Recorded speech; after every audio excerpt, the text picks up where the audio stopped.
ظالم ہیں ان کے لیے درد دینے والا عذاب ہے۔ اور جو ایمان لائے اور عمل نیک کرتے رہے وہ بہشتوں میں داخل کیے جائیں گے جن کے نیچے نہریں بہ رہی ہیں، اپنے پروردگار کے حکم سے وہ ہمیشہ ان میں رہیں گے، وہاں وہ ہر ملاقات پر ایک دوسرے کو سلام کہیں گے۔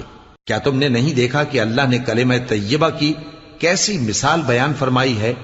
وہ ایسی ہے جیسے پاکیزہ درخت جس کی جڑ مضبوط ہو اور شاخیں آسمان میں پھیلی ہوں، وہ اپنے پروردگار کے حکم سے ہر موقع پر پھل لاتا ہو، اور اللہ لوگوں کے لیے مثالیں بیان فرماتا ہے تاکہ وہ نصیحت حاصل کریں۔